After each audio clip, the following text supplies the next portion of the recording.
Eh bien, bonjour à toutes et à tous. Je suis Léa Robichon, interne de 5e semestre à Clermont-Ferrand et chargée de mission réseau au sein de l'ISNAR-IMG.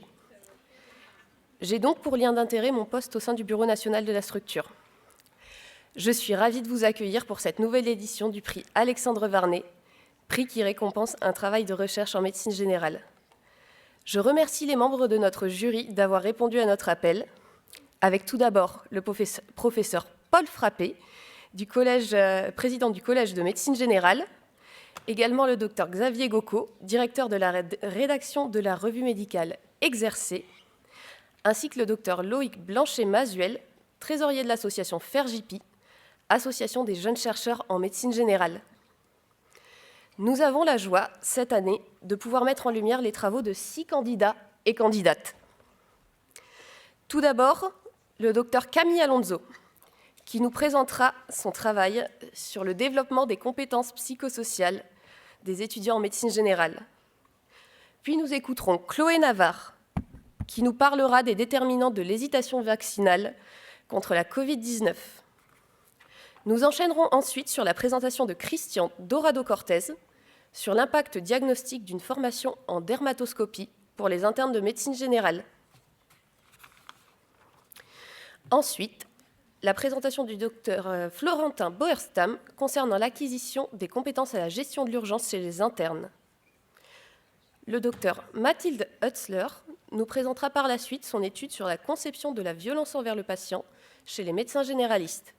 Et enfin, pour conclure, le docteur Océane Argentin nous exposera l'intérêt des 3 de VIH en médecine générale. Merci à vous tous d'avoir répondu à l'appel cette année.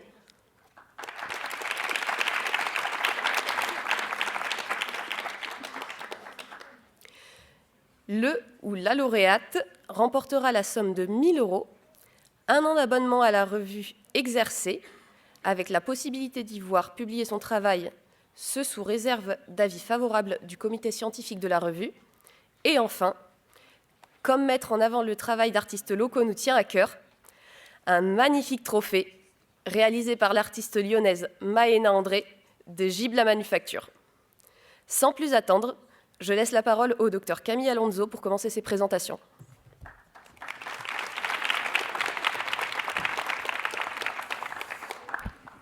Merci Léa, bonjour à tous, bonjour aux membres du jury. Donc, je suis le docteur Camille Alonso, je suis récemment installée à proximité de Lyon et donc je vais vous présenter mon travail de thèse qui a consisté à l'évaluation d'une formation au développement personnel pour les internes de premier semestre de la subdivision lyonnaise. Alors je ne vous apprends rien, les étudiants en santé, les internes et même les médecins, c'est une population qui est particulièrement à risque sur le plan psychosocial. Et il a été démontré que travailler les compétences psychosociales, qui sont définies par l'OMS, en fait, on arrive à diminuer le risque de burn-out si on améliore nos compétences psychosociales. À Lyon, il y a les instances locales, universitaires et hospitalières qui ont mis en place ce qu'on appelle le plan de promotion de la santé et du bien-être des internes, dans lequel s'intègre complètement la formation Prendre sa juste place d'interne. Cette journée, elle s'est articulée autour de 5 axes de travail, donc dissocier la fonction d'interne de sa propre identité, savoir recentrer son projet pro, parfois quand ça devient un peu difficile, mettre en lumière ce qui peut se jouer dans les interactions entre nous et les autres soignants, et même avec les patients, réussir à mieux gérer nos émotions telles que la peur et la colère, ou mieux comprendre celles des autres, et puis savoir poser quelques limites, savoir dire non et poser les bases de la demande assertive. Pour ça, on a mis en place, mon rôle à moi, ça a été d'évaluer cette formation, et donc on a mis en place 3 questionnaires, un avant la formation, un à l'issue et un mois après. Et ces 3 questionnaires, il y avait à la fois des variables qualitatives, mais aussi des variables quantitatives, notamment des scores qui sont en fait validés par la littérature internationale pour la résilience, pour le niveau de stress perçu et pour l'affirmation de soi. Notre objectif principal... Pardon, excusez-moi, j'ai été un peu vite. À la formation, on a donc eu 27 participants qui étaient majoritairement des femmes internes de médecine générale qui vivaient plutôt soit en coloc, soit en couple et qui venaient dans 2 tiers des cas de subdivisions autres que celle de Lyon. Notre objectif principal, c'était d'évaluer les effets de la formation sur la résilience des internes. Et on a constaté que ce paramètre évoluait de façon positive, avec des résultats qui étaient significatifs en population appariée, c'est-à-dire qu'on a eu 20 internes qui ont respecté la consigne de garder le même pseudonyme sur tous les questionnaires, et donc on a pu comparer les données avant-après. Pour ce qui était des objectifs secondaires, on en avait plusieurs. D'abord, évaluer les attentes des participants qui ont été relevées en tout début de la journée de formation. Et les attentes, elles étaient assez ciblées et plutôt cohérentes avec le programme de la journée. On avait aussi pour objectif d'évaluer la formation selon le modèle de Kirkpatrick. Et un des échelles de l'évaluation nous a permis de voir que les étudiants étaient quand même plutôt satisfaits de cette journée, qu'ils l'ont trouvée de qualité, que les formateurs étaient vraiment investis et clairs dans ce qu'ils faisaient, et que ça a été utile pour eux et bénéfique. Ils ont aussi proposé des idées d'amélioration, comme pour tout projet, par exemple une formation un peu plus longue, ou peut-être préciser certains sujets un tout petit peu plus par rapport à la population médicale. Et puis le dernier objectif, c'était de voir les effets sur le niveau de stress et sur l'affirmation de soi.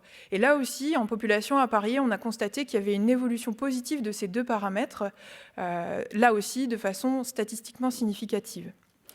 Alors finalement, ce que vous devez retenir de tout ça, c'est que le développement des compétences psychosociales, c'est un vrai levier d'action sur la santé mentale. Et qu'ici, on a évalué une formation innovante. J'avais demandé à d'autres syndicats nationaux s'il y avait des formations équivalentes et assez peu m'ont répondu favorablement. Et donc on peut impacter résilience, niveau de stress et affirmation de soi au travers d'une journée de formation. Après, il faut voir ce qui reste à distance, mais au moins on peut déjà faire un pas.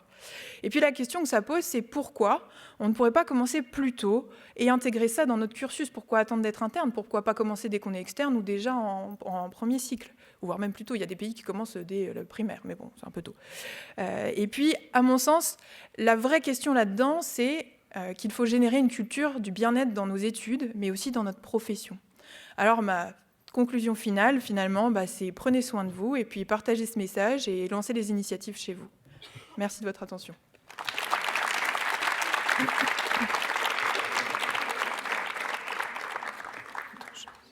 On va prendre un petit temps de questions pour Camille.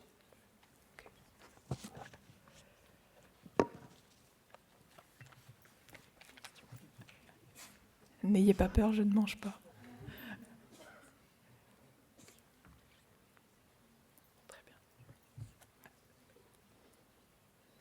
Trop clair. N'hésitez pas à bien lever le doigt, que je vous vois. Est-ce que les membres de notre jury ont des interrogations? Je viens poser une question. Donc, Oui. Paul Frappé. Merci beaucoup pour ta présentation qui est extrêmement claire. On sent que tu possèdes bien le sujet et puis je trouve qu'elle est très proprement présentée. On comprend bien les messages que tu veux passer. J'apprécie aussi l'utilisation d'échelles validées, comme tu l'as dit. Et justement, j'ai une petite question par rapport à ces échelles validées, parce que c'est assez intéressant d'avoir les graphiques en moustache pour voir la répartition un petit peu des réponses, au-delà du chiffre moyen. Mais est-ce que dans la littérature, il y a des notions sur finalement, au-delà du caractère statistiquement significatif d'une différence, sur quelle est la différence si on prend le critère principal, qui est cliniquement pertinent? Est-ce que de passer de 2,93 sur 6 à 3,28 sur 6, ça a vraiment... est-ce qu'il y a des éléments dans la littérature qui permettent de dire, au-delà du caractère statistique, il y a une grosse différence clinique voilà. Est-ce qu'en amont, vous aviez un espoir d'une certaine ampleur de la différence attendue? Je ne sais pas si ma question est claire, ça va? Si, je pense. Je vais essayer de répondre aussi de façon claire. Alors en fait, on a beaucoup d'échelles. On a travaillé à plusieurs avec mes directrices de thèse, avec la personne qui a animé la formation, pour voir un petit peu ce qui existait comme échelle dans la littérature. Pour la résilience, il y en avait quand même plusieurs qui existaient. Et en fait, on s'est posé aussi la problématique de faire un questionnaire qui soit pas trop long, qui puisse être reproductible et qui puisse être fait 2 fois, et que les internes le fassent jusqu'au bout. Et en fait, par exemple, pour la résilience, on a volontairement pris une échelle qui était assez courte, parce que l'échelle d'affirmation de soi, c'était 12 ou 14 QCM déjà, et celle pour le PSS, elle était assez longue aussi. Donc en fait, on s'est arrangé pour que ça fasse 30 questions. Et après, concernant l'échelle de résilience, je suis d'accord qu'effectivement, il y a peu de variations. De mémoire, pour celle-ci, je ne me souviens plus qu'il y ait des valeurs, alors que pour celle de l'affirmation de soi, par exemple, il y avait par exemple, il y avait affirmation faible, moyenne et importante. Je ne sais plus les nominations exactes, mais en tout cas, il y avait une graduation. Pour celle de résilience, il me semble que non. Et pour le PSS 10 de mémoire, il y avait aussi quelque chose comme ça. Mais je crois que la Brief Resilience Scale, il n'y avait pas. Donc on a considéré qu'en fait, on passait au-dessus de la moyenne et qu'on passait du bon côté de la force. Mais voilà. On va pouvoir prendre une dernière question pour les membres du jury ou dans la salle.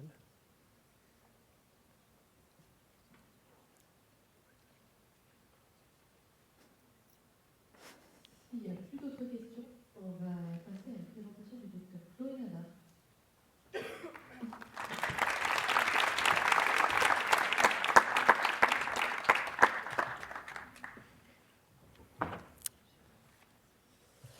Donc, merci à tous d'être présents. Moi, je suis Chloé Navarre, je suis encore interne en médecine générale ici à Lyon.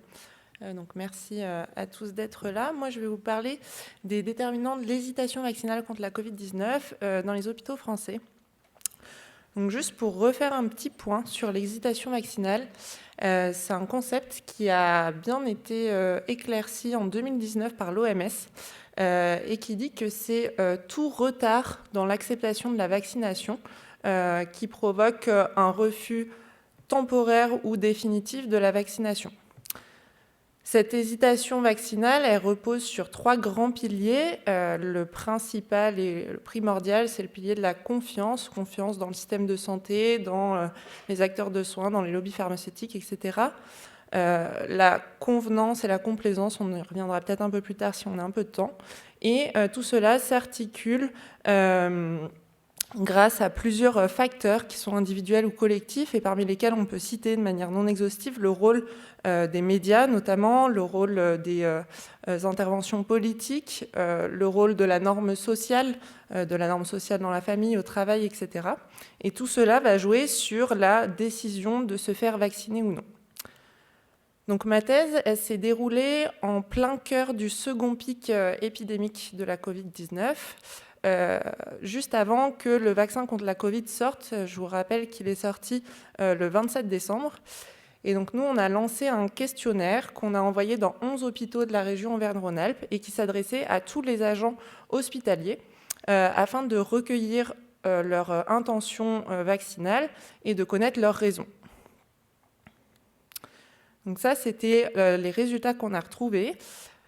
On a recueilli presque 2000 réponses et sur ces réponses, il y avait 53% qui se déclaraient favorables à la vaccination contre la Covid-19 et 47% qui se révélaient hésitants. Les principales caractéristiques démographiques associées à l'acceptation vaccinale, c'était le fait de faire partie des professions médicales, avec un odds ratio qui est assez élevé, le fait de se faire vacciner antérieurement contre la grippe, l'âge plus élevé par rapport aux âges plus jeunes, et puis le sexe masculin. Les principales raisons retrouvées, alors on a demandé à ceux qui étaient favorables à la vaccination de nous dire pourquoi ils l'étaient, et c'était sous forme de questions fermées à choix multiples, et ils nous ont dit qu'ils l'étaient principalement pour créer une immunité de groupe pour 78% d'entre eux, ensuite pour protéger leurs proches, et ensuite pour protéger leurs patients. C'était les 3 plus grosses réponses. Parmi les hésitants à la vaccination, ils l'étaient principalement pour 2 raisons, la défiance envers les autorités de santé et la défiance envers les lobbies pharmaceutiques. Et enfin, on a posé une dernière question à tous les répondants, donc qu'on soit en faveur ou hésitant à la vaccination, on pouvait répondre à cette question, et c'était « Quelles sont vos craintes spécifiques à propos de ce vaccin ?» Et les 2 principales réponses, c'était la peur des effets secondaires graves et la peur que la recherche ait été trop courte. Et de manière assez intéressante, on peut voir qu'il y avait quasiment autant d'hésitants que de personnes favorables à la vaccination dans chacune de ces réponses. J'ai axé cette diapo de discussion principalement sur le rôle que nous, on peut avoir en tant que médecin généraliste, bien que la discussion de ma thèse s'articulait autour d'une revue de la littérature qui essayait d'expliquer ces différents paramètres et ces différentes raisons associées à l'hésitation vaccinale.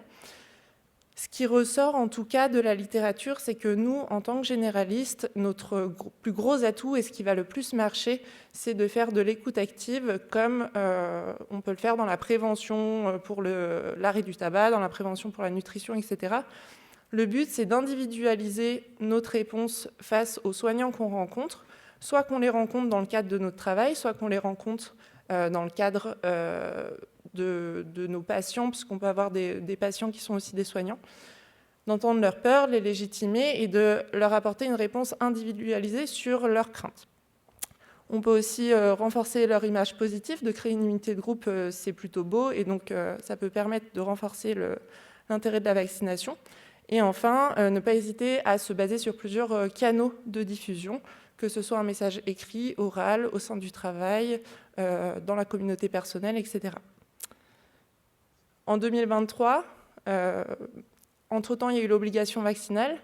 Est-ce que ça a contribué à ce qu'il n'y ait plus d'hésitation vaccinale ? Je ne suis pas sûre, la question reste en suspens. Mais voilà, on peut permettre d'y réfléchir ensemble. Et voilà, je vous remercie de votre attention.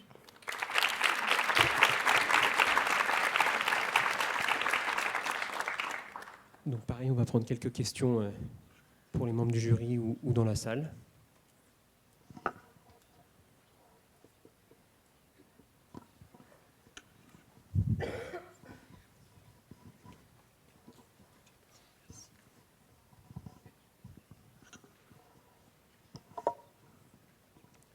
Alors, Mathieu, interne à Reims. Pour les injections de vaccination, c'était à chaque fois une première dose ou c'était des doses de rappel il y avait des différences Alors là, c'est l'étude, le questionnaire a été lancé avant que la vaccination ne sorte, donc c'était pour la première dose. Ok, merci.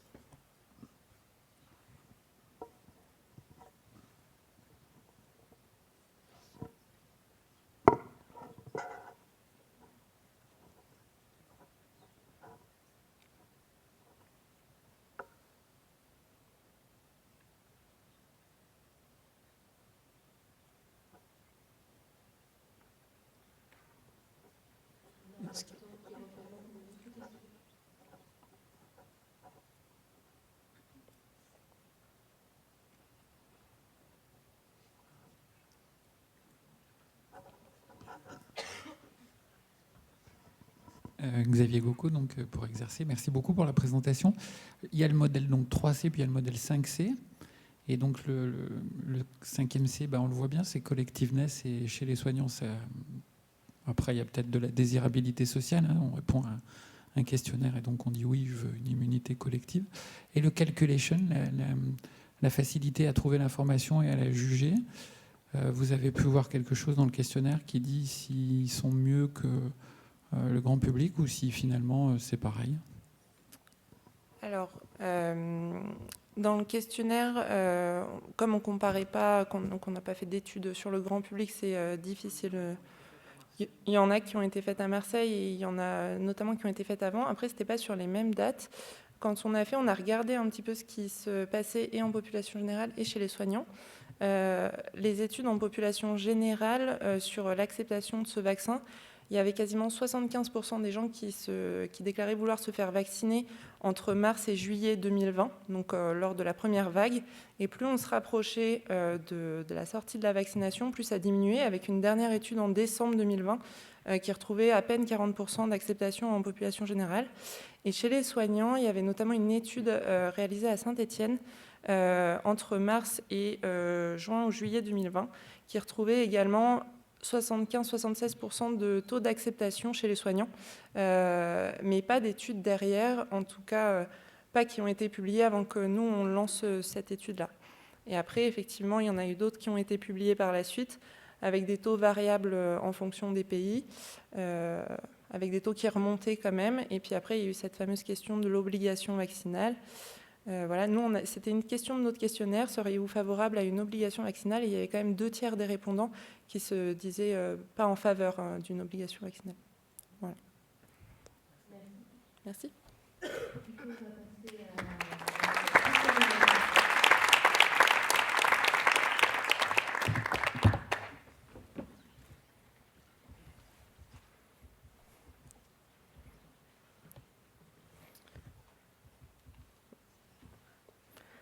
Bonjour à tous, je m'appelle Christian Doro-Cortez et je viens de finir mon internat en médecine générale à Lyon et je vais vous parler sur ma thèse, formation en dermoscopie.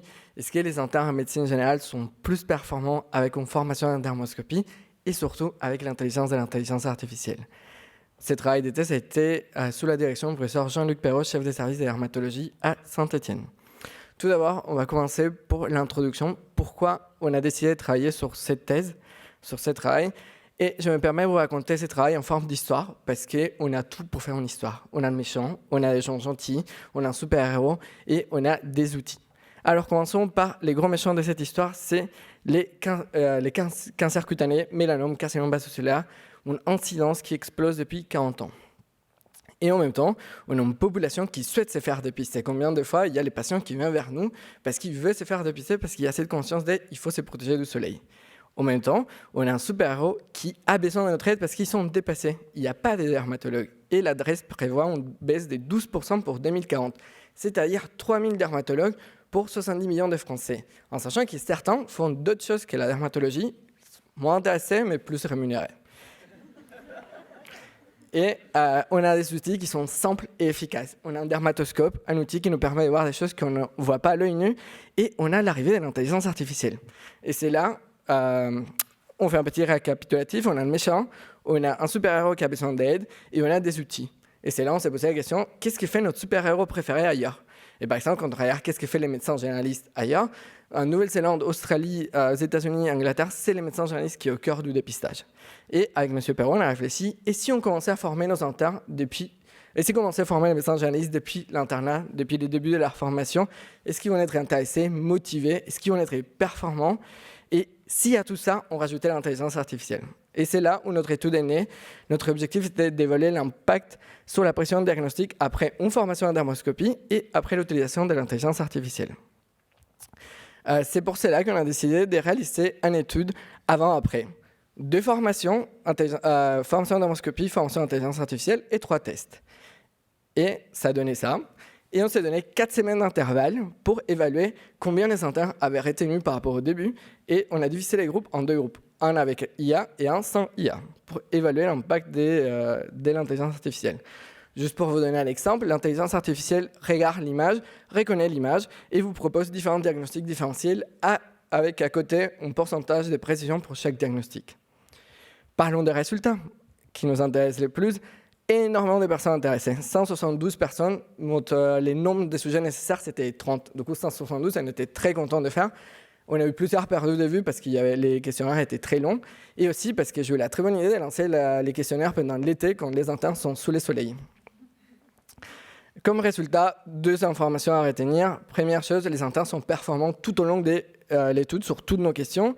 Et deuxième information importante, il y a une diminution de l'écart type avec l'intelligence artificielle entre test 2 et test 3, c'est-à-dire qu'il y a une homogénéisation des résultats avec l'intelligence artificielle. Tous les internes deviennent ensemble forts et vers le haut. À un mois d'intervalle, avec l'intelligence artificielle, ils sont plus performants. Et quand on compare IA versus non-IA, ils sont plus performants avec IA. On retient 3 choses aussi. Les internes sont motivés. Il y a l'intérêt de Santé publique France. Est-ce qu'on pourrait se poser la question d'introduire sur la maquette de médecine générale une formation en dermoscopie et un dépistage cutané? Et pour finir, la conclusion, on fait ça pour les patients, on fait ça pour les soins. On peut imaginer qu'un interne qui a fait une formation en dermoscopie devient un médecin généraliste avec un dermatoscope qui peut utiliser l'intelligence artificielle et peut réaliser des diagnostics précoces, éviter des situations catastrophiques avec des mélanomes métastatiques à 30 ans. Merci.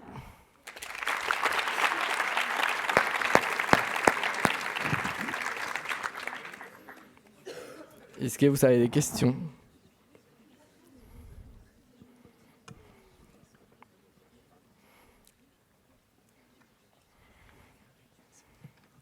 Bonjour. Moi, je voulais juste savoir les formations, chacune et dans l'ensemble, combien de temps elles prenaient en moyenne? Très bonne question. En fait, l'objectif, c'était de faire une formation très courte pour ne pas perdre les internes parce que c'était en ligne. Et du coup, cette formation, on s'est basé sur les dépistages en 2 étapes où c'était 30 minutes de formation, 30-35 minutes de formation en YouTube. Du coup, c'était les internes, ils étaient chez eux. Et après, il y avait 15 minutes de formation pratique où j'ai montré comment analyser les cas. Et la formation intelligence artificielle, ça doit être 5 minutes. C'était juste montrer comment interpréter les données de l'intelligence artificielle. Et j'ai fait même une fiche pour les internes pour qu'ils puissent retenir. Ça a pris du temps.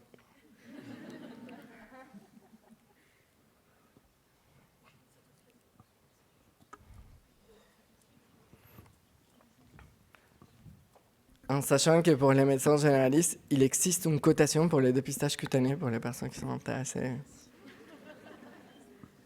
Merci pour ta présentation. Ma question, c'est est-ce que du coup, si on a un dépistage de quelque chose qui est extrêmement suspect, comment on fait ensuite pour envoyer le patient chez le dermato, puisqu'il y a un délai de prise en charge Ah, ça c'est une question encore plus facile.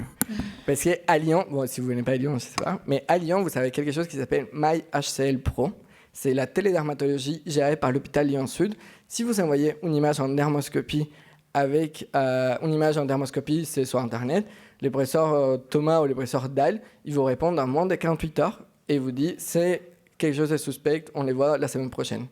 Et bien, ils sont à Saint-Étienne. Si vous envoyez pareil une image sur les sites mail pour les avis, un interne ou un assistant chef clinique vous répond et vous dit il y a un intérêt à revoir les patients facilement. Et vous avez OmniDoc qui vous permet de faire des téléconsultations aussi avec des dermatologues dans toute la France.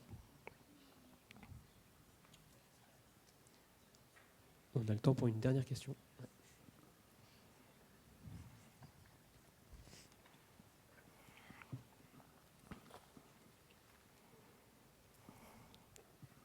Bonjour, c'était juste pour savoir comment on a accès à cette intelligence artificielle. Enfin, c'est un logiciel en ligne, comment ça se passe? Il y a 3 moyens. Les plus chers, c'est des systèmes qui viennent déjà avec l'intelligence artificielle. Après, c'est des systèmes en ligne qui sont payants. Et puis, il y a des applications qui commencent à être gratuites pour l'instant, qui s'appellent Bella. C'est Bella des Horus. C'est un logiciel que vous pouvez télécharger sur iPhone ou Android. Merci.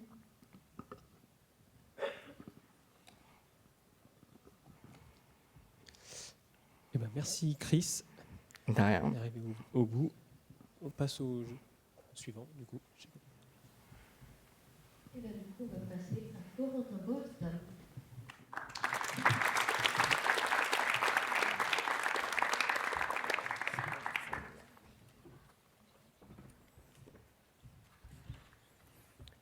Bonjour à tous, bonjour aux membres du public, aux membres du jury. Je suis Florentin Boerstam, je viens de Bordeaux. Alors, il y a encore quelques mois, j'étais interne de passage aux urgences adultes à Bordeaux. Et lors de mon passage aux urgences adultes, j'ai vu qu'avec les coûts internes, on n'avait pas le même fil conducteur pour l'acquisition des compétences. On n'avait pas d'outils standardisés pour nous mener jusqu'au bien des objectifs à atteindre à la fin du semestre. J'ai donc décidé de créer un outil pédagogique afin de nous aider à nous évaluer tout au long de notre formation aux urgences. Un outil d'auto-évaluation qui servirait également aux seniors pour nous évaluer, donc via l'hétéro-évaluation.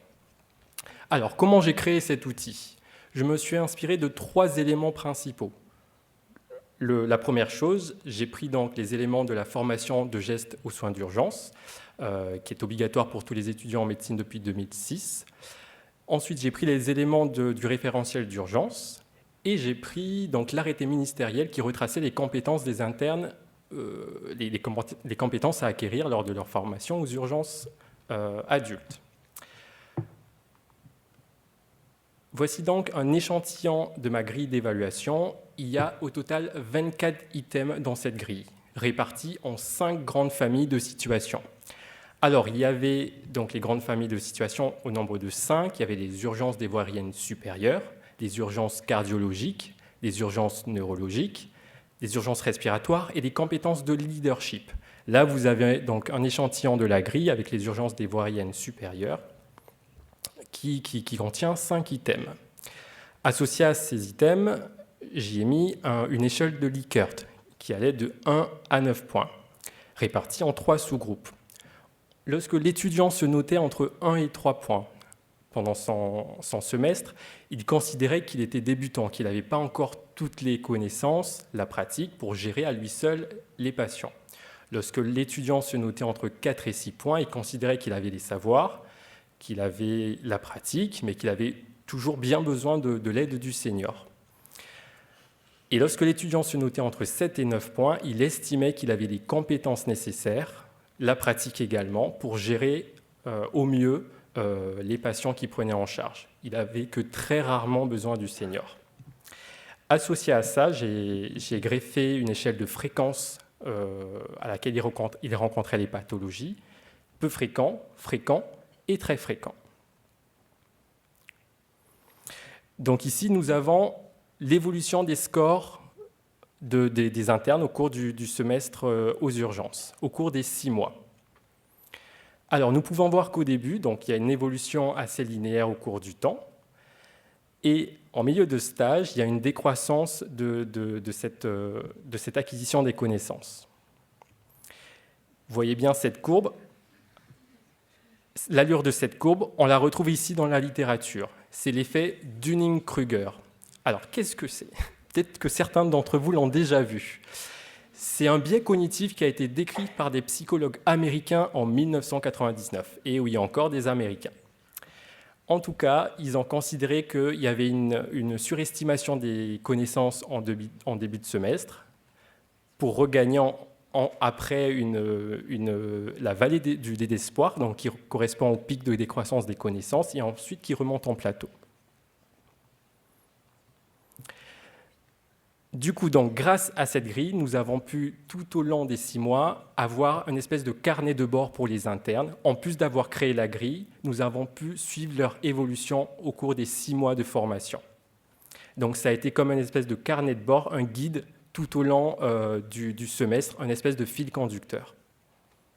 S'il y a des gens qui sont prêts à renforcer la validité de cette grille ou à l'utiliser sur d'autres terrains de stage, je serais ravi d'être le directeur s'il y en a besoin.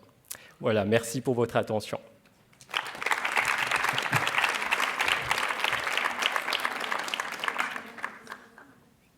Vous connaissez la musique, si vous avez des questions.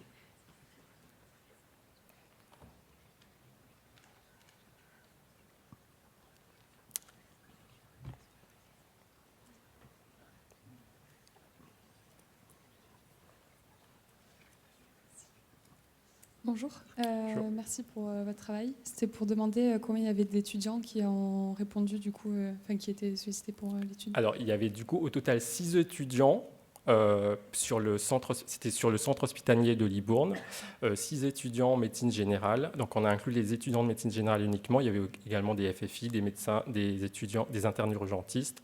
On n'a pris que les étudiants en médecine générale. C'est vraiment une petite population monocentrique, donc à petite échelle, pour voir déjà la validité de la grille et ensuite pouvoir l'extrapoler à d'autres terrains de stage des urgences.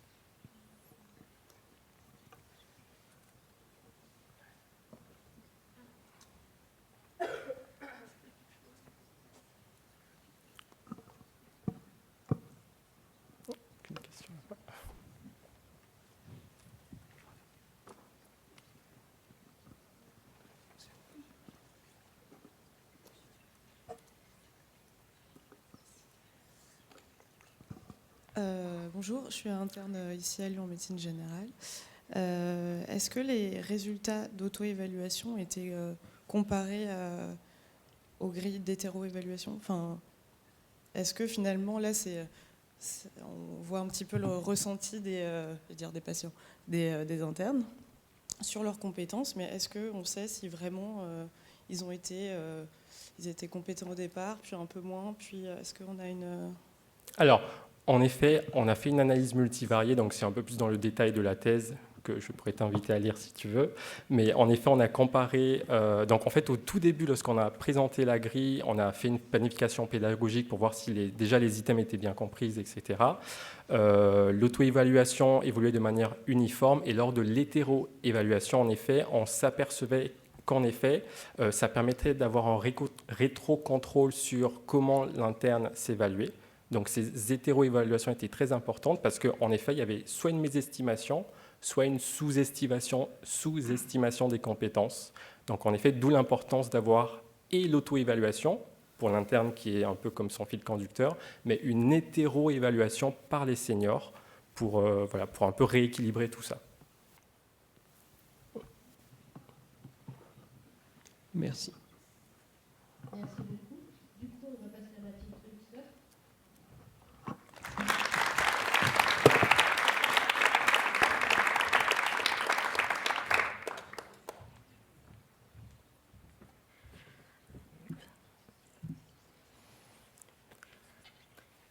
Bonjour à tous, merci à tous d'être présents et merci aux membres du jury. On m'entend bien, c'est bon. Donc moi je vais vous parler de ma thèse sur les violences médicales. Alors déjà, la première chose qu'on peut dire, c'est quoi ce mot-là ? En fait, dans la littérature, le mot violence médicale, il n'existe pas. C'est un mot qui vient des patients avant tout. Dans la recherche, que ce soit au niveau des institutions ou au niveau de la recherche un peu plus installée, dans tous les cas, le terme violence médicale, il n'existait pas. Et dans ce qu'on avait dans la littérature, c'était le terme de violence gynéco-obstétricale. Ça, vous en avez sans doute entendu parler, ça commence beaucoup à venir sur le devant de la scène. Et puis, il y a la question de violence à l'hôpital ou de maltraitance. La HAS parle de maltraitance. Et donc, les violences à l'hôpital, elles sont considérées comme dérivant de violences institutionnelles. L'idée, c'est l'hôpital, la structure hospitalière est violente avec les soignants, et donc eux, ils répercutent cette violence sur les patients un petit peu malgré eux. Et donc, ce qu'on voit dans la littérature, c'est que finalement, il n'y a pas de vision de la violence faite aux patients, la violence venant des médecins, de manière un peu plus globale. C'est forcément sous le spectre hospitalier ou gynécologique. Et donc, nous, c'est ce qu'on avait envie d'explorer un petit peu, et notamment à travers la question de la médecine générale. Donc, ce qu'on a fait en termes de méthode, c'est qu'on a fait une recherche qualitative avec une analyse par théorisation ancrée. Je ne sais pas si vous êtes très familier, mais on pourra en discuter un peu plus avant. Pour parler de manière un peu générale, on a fait des entretiens avec des médecins généralistes. On a vu 10 médecins généralistes, des entretiens de environ 45 minutes, 1 heure.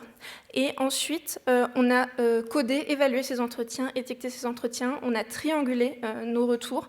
On fait que 3 chercheurs différents, dont une chercheuse qui était extérieure à notre recherche personnelle. Et avec tous ces résultats, toute cette analyse intégrative, on a construit un modèle explicatif que je vais vous présenter un petit peu. Donc, je ne vais pas vous faire tout le détail parce qu'on a eu beaucoup de résultats, beaucoup de notions différentes. Je vais vous dire surtout 3 grands résultats qui sont importants d'après moi. Déjà, la première chose, le terme de violence médicale, il est légitime à utiliser.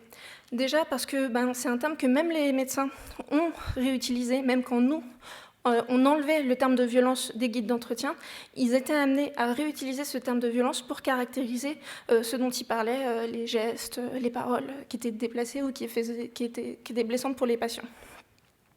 Et puis ensuite, parce que les médecins, finalement, ils s'étaient bien attardés sur le fait que on ne pouvait pas vraiment définir la violence médicale et que cette définition, elle appartenait à la personne qui subissait la violence. C'était au patient de dire, ça c'est de la violence, moi ça je l'ai reçu violemment ou pas. Et c'était pas forcément à nous de définir ça. Et étant donné que c'est un mot qui a été utilisé par les patients, avant tout, le terme de violence médicale, c'était légitime de l'utiliser. Un deuxième grand résultat, c'est sur la question des mécanismes. Donc je vous en ai parlé, il y avait la question de, en fait, c'est la violence institutionnelle. C'est la question de la violence institutionnelle. De la violence institutionnelle qui répercute sur les patients qui subissent de la violence.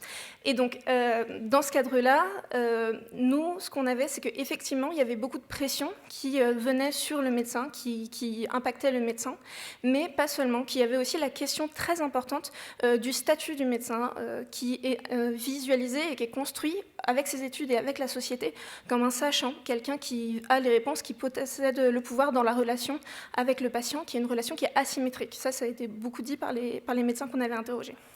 Et donc, en fait, ce qu'on rencontre, c'est les moments les plus à risque de violence, c'est quand justement le patient remet en cause le statut du médecin, le statut dominant du médecin. Quand le médecin ne sait pas, quand il y a une erreur, quand il y a un traitement, un échec de traitement, des choses qui ne fonctionnent pas. Donc ensuite, pour la conséquence, désolée, pour la conséquence des violences médicales, ça a une conséquence sur le patient qui est celle de la souffrance.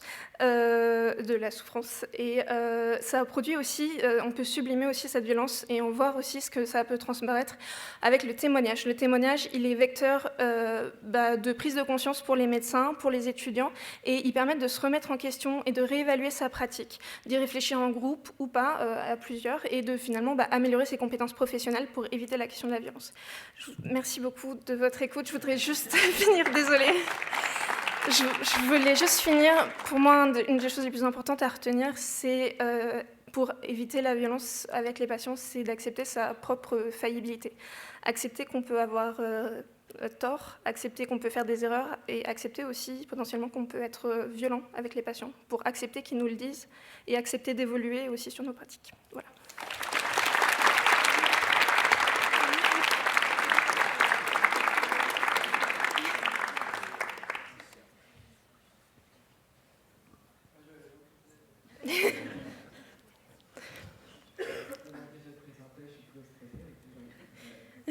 Désolée. J'aimerais savoir c'était qui les 10 médecins, si tu as galéré à trouver les 10 médecins qui Alors, témoigné, et si tu sais la tranche d'âge, s'ils sont tous un peu privé, public, et si tu as galéré à trouver des médecins qui étaient prêts à parler de ça. C'est vrai qu'on démocratise de plus en plus, mais ça reste un peu tabou et surtout parler ouvertement. C'est dommage, c'est vrai, j'ai pas le tableau des médecins. Merci beaucoup de ta question. Effectivement, après, il faut savoir que je suis pas allée avec les médecins en disant on va parler de violence médicale pour les entretiens. J'ai dit que on allait parler de la communication, de la relation aux soignants. C'était un peu différent selon l'avancée dans l'étude et la manière dont on envisageait la manière de présenter et de faire le guide d'entretien, de présenter aux soignants. Donc on a fait progressivement, lors de la guide d'entretien, on arrivait progressivement à ces questions-là, mais c'est quelque chose qui naturellement quand même venait assez rapidement et qui venait en tête. Sur les caractéristiques des médecins, j'ai essayé de faire le plus large possible. J'ai des âges entre 28 et 64 ans à peu près.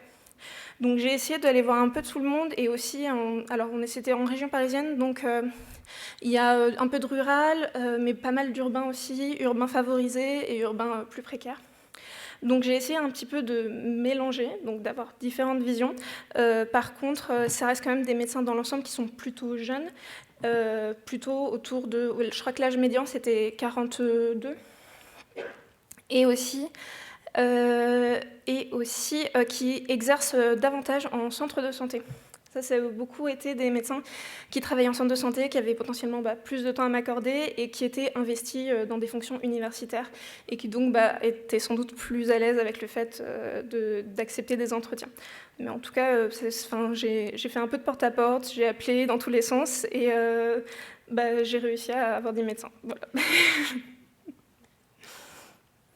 On peut prendre une dernière question. On ne peut pas prendre de dernière question. On va passer du coup... Ah, pardon. Alors, ouais, très rapidement.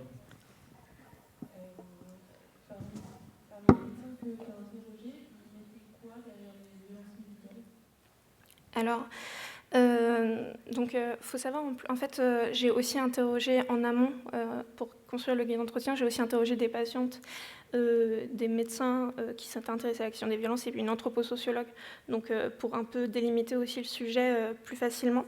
Donc les médecins, la première chose dont ils parlaient, c'était sur le plan déjà physique, avec beaucoup la question de l'examen gynécologique et avec beaucoup cette idée, effectivement, que l'accès au corps, il est totalement banalisé dans nos études et qu'on ne pense pas que, en fait, juste toucher les gens, c'est pas un droit qui nous est dû, mais pourtant, de par notre fonction, de par notre statut, c'est quelque chose qu'on fait en fait tellement naturellement qu'on ne pense pas forcément à prévenir le patient qu'on va le toucher, en fait, juste ça. Donc il y avait la question de la consentement au geste, surtout, et il y avait énormément aussi la question des paroles et de la manière de juger les gens aussi, avec énormément la question des discriminations. Les personnes les plus à risque de violences médicales, tous les médecins, même ceux qui ne se sentaient vraiment pas concernés par la question, il disait que c'était pour les personnes les plus minorisées dans nos sociétés. Et ça, c'est un truc qu'on a retrouvé aussi en cohérence avec ce qui a déjà été fait comme étude sur le plan sociologique. C'est les personnes racisées, les femmes, bien sûr, les LGBT, les personnes handicapées, malades chroniques, les personnes psychiatrisées aussi, beaucoup. En fait, c'était beaucoup la manière dont on se sentait vu par le médecin et dont on avait l'impression qu'il nous considérait, en fait. Voilà. Merci.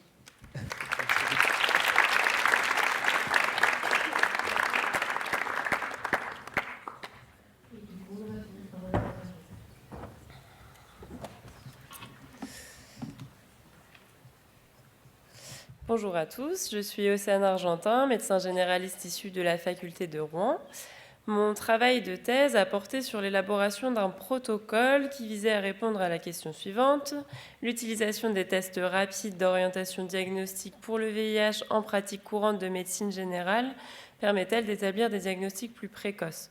Donc on a élaboré ce protocole sur une revue de littérature et sur un état des lieux par rapport au dépistage actuel du VIH. On a identifié quelques problématiques principales. Actuellement, il y a vraiment un objectif d'éradication totale de la pandémie sur le plan international.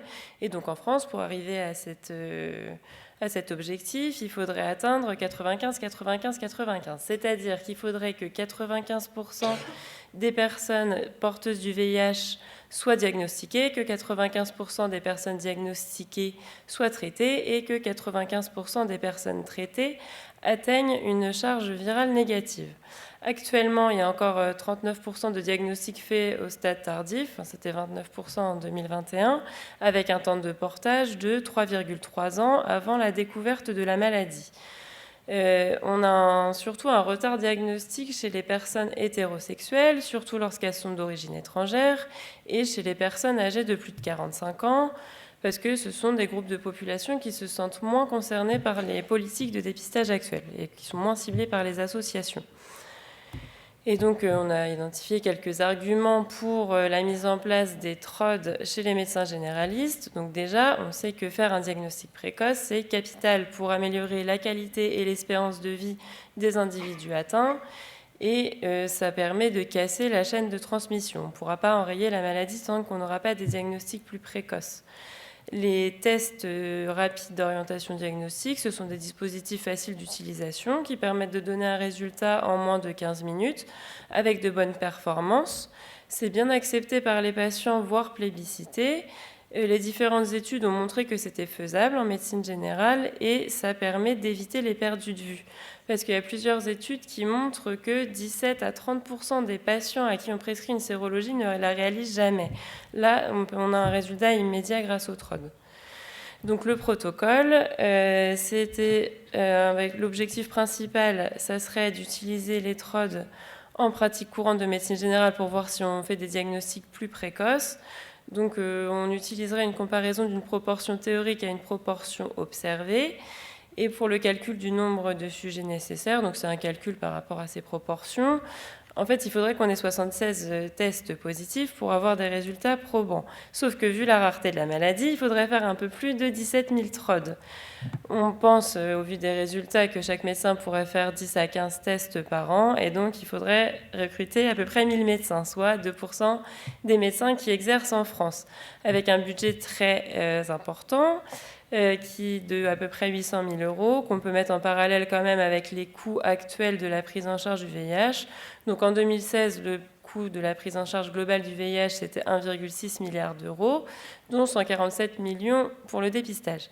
Donc c'est pour ça qu'à l'heure actuelle, l'étude est restée au stade protocole, parce que ça nécessite un portage institutionnel et un portage national qui dépassait le travail d'une simple thèse.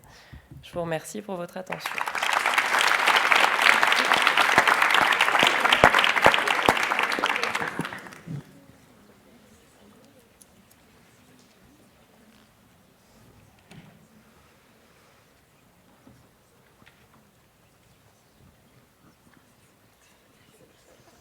Je me demandais juste comment est-ce qu'il était estimé le temps de portage pour le retard diagnostique. On estimait que c'était à 3,3 ans. C'est des estimations, c'est basé sur... bon, déjà, il y a des critères de diagnostic précoce sur le plan biologique. Quand on fait un diagnostic, il y a toute une batterie de tests qui permet de savoir à peu près si on est sur un diagnostic précoce ou plus tardif. Et après, comme c'est une déclaration obligatoire, le VIH, une fois qu'on a notre base, ensuite, ils extrapolent.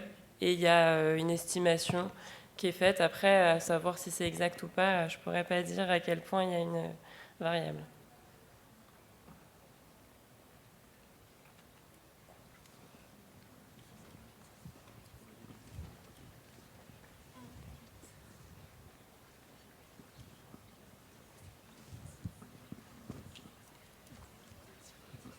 Est-ce que pour l'instant vous avez pu avoir un interlocuteur, je ne sais pas, au niveau du ministère, j'en sais rien, quelqu'un à qui vous avez pu proposer votre travail et leur montrer que ça pourrait être utile à mettre en place?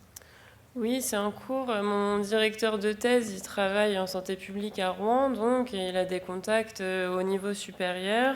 Et puis, il y a le président aussi du corps EVI de Rouen qui serait intéressé par le sujet. Mais apparemment, c'est pas très classique que les idées viennent d'en bas et soient ensuite remontées vers le ministère. Donc ça pose quand même pas mal de problèmes logistiques. En tout cas, c'est en cours quand même avec les responsables nationaux du VIH qui sont au courant du projet, à voir si on arrive un jour à le mettre en œuvre ou pas. On a le temps pour une dernière question.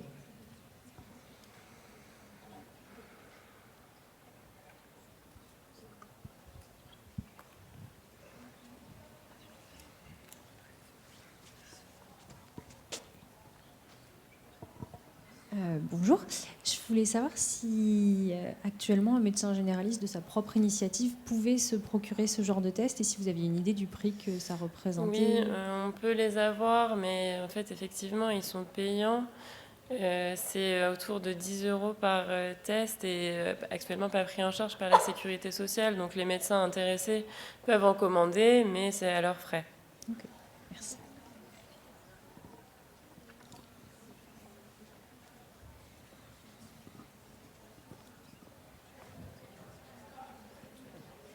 Ok, on va prendre une dernière question.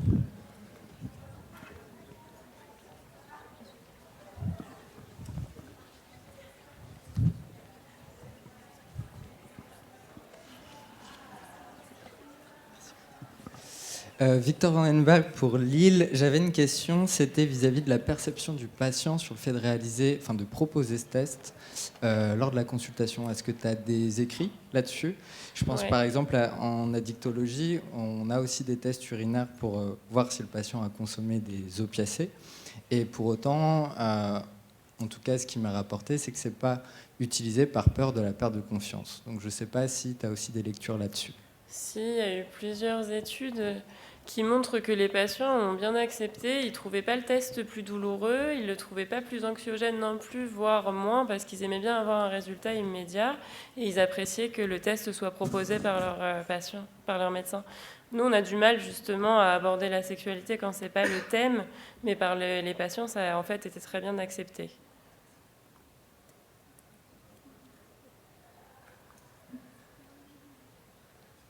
Et merci. Merci.